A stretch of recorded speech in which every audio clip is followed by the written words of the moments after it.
Are you really ready to retire? Hello, wonderful people. Welcome back to my channel. It is Tia Faith, and on this episode of Wealthy Wednesdays, I am so excited to talk about it because it is about planning for retirement. And I am 2 years out from my retirement as you are watching this video. So I'm really excited. And you may think 2 years is a long time, so why are you so excited about it? Well, it's because recently the Army made a change where we could drop our retirement package 2 years out, and it offers us some form of stability and predictability so we can really start planning for retirement. And it also offers the larger force, being the Army and the Department of Defense, a planning tool so that they can understand where numbers are depending on how many people are dropping their retirement package during that time. But we're not talking about them. We are talking about us and our plans for retirement.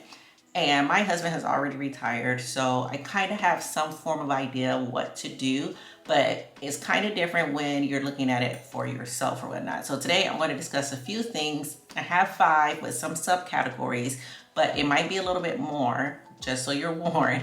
But for sure, we are going to discuss 5 things to start thinking about when you're retiring.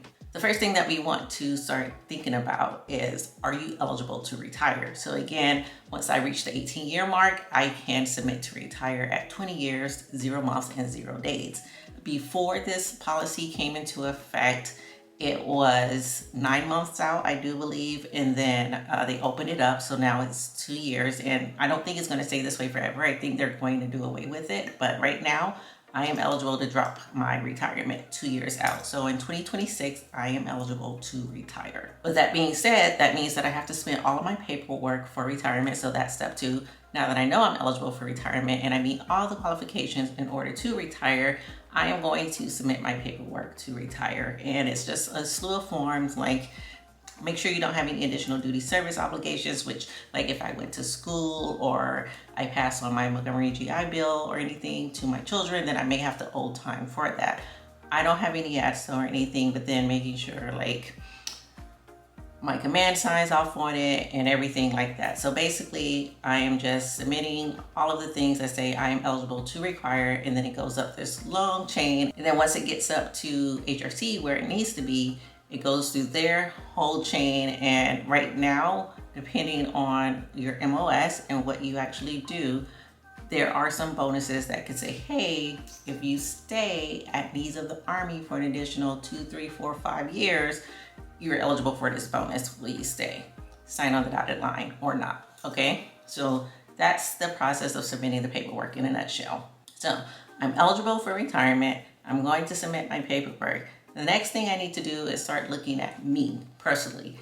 What does that mean? I'm 2 years out. A lot of people say that's a long time. It's a long time until the calendar starts ticking. So I have this calendar that I went and I filled in with my ideal plan for what my retirement looks like. And if everything goes well, it's really 2026, I start my internship, and then I'm just back and forth doing medical, doing my Army requirements, working as a need if I'm not doing my internship. So the time comes up really fast given that we're in September 2024. So it's not as much time as you may think you actually have. So with that being said, when I'm looking at all my personal choices, and not just me, you, even if you're retiring from corporate America or anything, I think this aspect is a little bit different being military, but when you retire, are you going to move? Am I going to move? We already have our house set up and everything. So no, I know where I'm going to live. That's one less thing I have to worry about. But I do know for some military families, that is often a big question. Are you going to stay at your last duty assignment? Are you going to go find work somewhere else? Are you going to bounce around a few years after you retire? Legitimately, ask yourself, what does that look like when you retire? Where are you going to live? And then what are you looking for? And that changes if you have children. Are you looking for areas with good schools, lots of opportunities? Are you going to be near family so your children can grow up around family? Or are you going to exemplify the military child with their resiliency and you guys are going to bounce around? That's just something you have to think about on a personal realm when you are retiring. And then if you're leaving corporate America, do you want to stay where you're at? Or do you want to go somewhere else? Has it always been your dream to go live on the countryside or move to Florida or something like that? Where are you going to live, and what does it take to get you to where you want to live? And I think that ties into work. Are you going to work again after you retire? I know some people who have 2 or 3 retirements. And right now, that's something that I'm thinking about. Am I going to work? Am I not going to work? I know I've said in previous videos, and I say it often, I don't plan on working when I retire, but then I can also tell you, I need to do something with my hands, you know, like I have a lot of time on my hands and I will do a lot of things and have a lot of pet projects. Like if I'm not focused, hopefully this will be like my full-time job. I think that would be pretty cool. But are you going to work when you retire? Are you going for your second retirement? And then I also think about working in the aspect of us paying off our house a lot faster because my husband's working full time. And then if I were to get another job, I can contribute that also towards our house and we'll be done with that because you guys know I'm all about the house payoff right now. And then, but I mean, there's options and I'll make another video about that too, what work actually looks like for me and some of the things that I'm considering when I retire. And again, I think this all goes back to like the thing, do you have family? Is it just you? Where does your family want to be? What are your family's goals? What are they expecting from you? Because I say this all the time, especially for military retirement, because as leaders in the military, we give so much of ourselves to the military. And the people who get the short end of the stick are our families. But you have to remember that once you take that uniform off and then you're with that person a lot more often than what you're normally with, they are the ones that you have to learn to be around, the ones you have to learn to love and everything. So consider your family and everything, and like, they finally get a vote in your PCS or your move, your final move, the work you do and everything. So just consider that too when it's time for those personal choices and it's time to have those hard talks for retirement. So far we've talked about eligibility, which I'm eligible to retire. We've talked about submitting for retirement. And then we've talked about those personal choices that we need to think about and have those hard discussions when it comes to retirement. Where we want to live? What about our family? Are we going to work? All those things. Next, you have to do a financial evaluation. Hey guys, thanks for checking in and watching my video today. I would really appreciate it if you took a moment to subscribe to my channel. And if you have any comments on retirement planning or what you're doing to set yourself up for retirement, please let me know below. And I tell everyone, I'm not even retired, my husband's retired, but I say it and he will tell you, before you retire, pay off your debt. You can't pay off all your debt, pay off as much debt as you possibly can. Because in the military, you're gonna get 49% of your base pay. Depending on your rank and how long you've been in, well, 49% at 20 years. Now you get an additional 2.5% every year after 20. And that's when the percentages go up. And I think it caps at like 75% or something. But that means you're losing half your pay. You're losing all your allowances for like your BAH and your BAS and everything. And then on top of that, there's also health care. So look at where you are financially. If you have a car payment, get rid of it.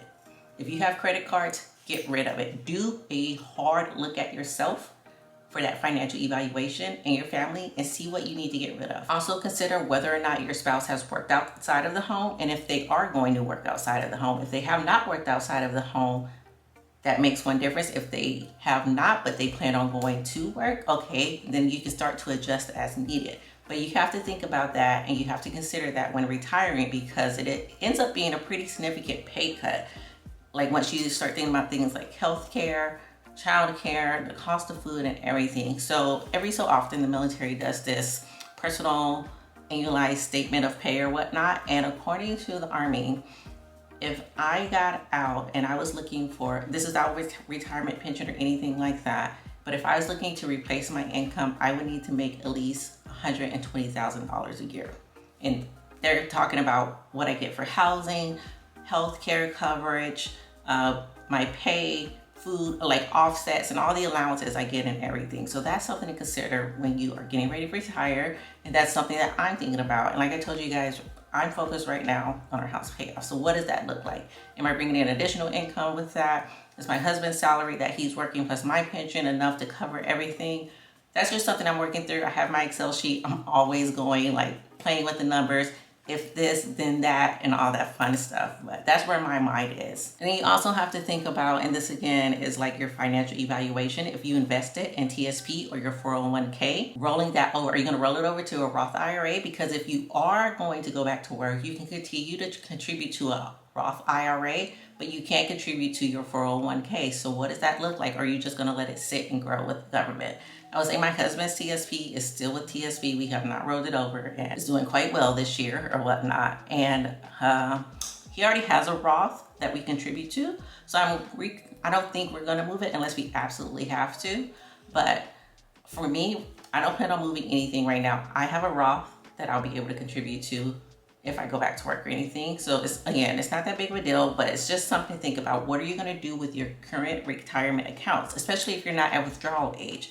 Because from what I understand, between ages 55 and a half and 59 and a half, if you retire and you leave your 401k with the company that you're at, you can make small withdrawals with a small penalty, but sometimes it's better just to go ahead and put it in an IRA and let it continue a new form of growth or whatnot. And when you transfer it, make sure you actually invested in something when you transfer it and it's just not money that's sitting there. But think about that. And that's something that I am thinking about heavily, is what does our retirement accounts look like once I actually retire and everything in 2 years. And like I said, I have a Roth and I have my TSP, which is like the government's form of a 401k, and decide what you're gonna do with that. And finally, guys, this last thing is very important. It's probably the most important, and I can make an entire video about this if I'm being honest, and I probably will. But mindset, because it's one thing, and this is, I'm talking to me, I'm talking to the lowest common denominator, like, and if this is you, I'm glad I touched home, but for me, for sure.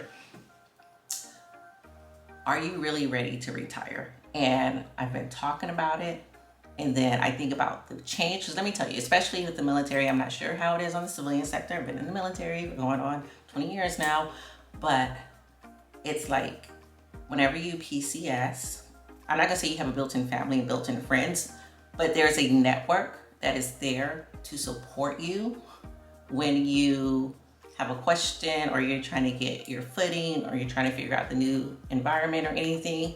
There are programs, like even if you're a single soldier or something, that help welcome you in. It's just a very tight-knit community. And I just want to say this, because I say this to people all the time. People who want a socialist society, join the military and you will get a taste of what a socialist society is. And then you decide on whether or not you want a socialist society. I'm not saying it's one way or the other. I'm just saying join the military and there you have it. But it's always been a network and like a, I don't want to say a basket, but like a net, yeah, a network, right? I was going to say a net. And there's always opportunities or like someone there to answer your question to get you what you need. And that's not even a part that I'm thinking about, because I think the relationships I've formed over the years and everyone I know and the knowledge I have gained, that's fine and dandy. But then I started thinking about it. I'm an Intel analyst, if anyone cares. And I enjoy my job. I really do. And I was at work one day and just doing normal work, reading, coming up with some thoughts, you know. Then I started having a conversation, bouncing ideas off people. And this is when this takes me back to, am I going to work or not? I realized in that moment, I don't know if I'm done being an analyst. I may be done like being in the military as like being a soldier, but I have been an Intel analyst for 18 years now. I enjoy being an Intel analyst. I like analysis. I like pattern. I like your structured analytical techniques. I like your diverging theories. I like it. I like hypothesizing. I enjoy the work I do.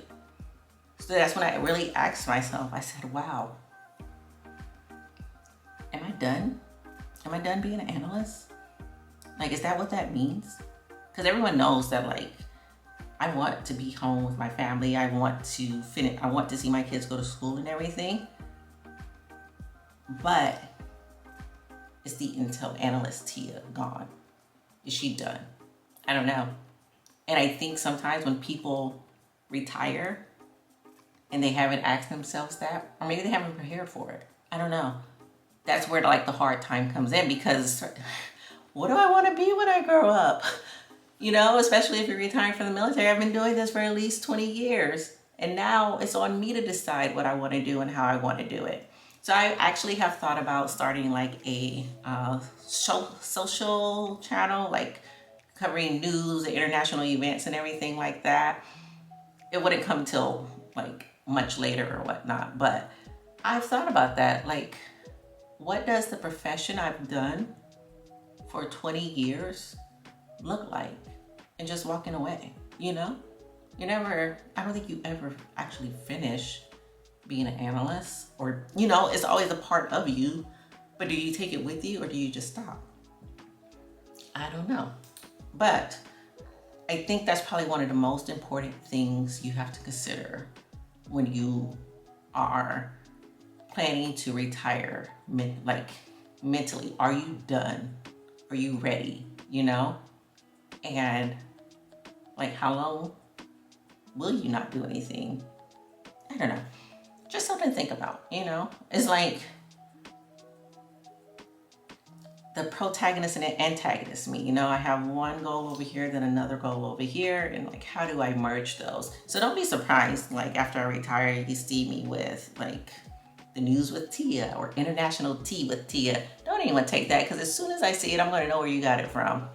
But definitely something like international tea with Tia or something like that, because I put so much of myself into this over right now 18 years, and by then 20 years. Are we just gonna get rid of the analysts like that? I don't know.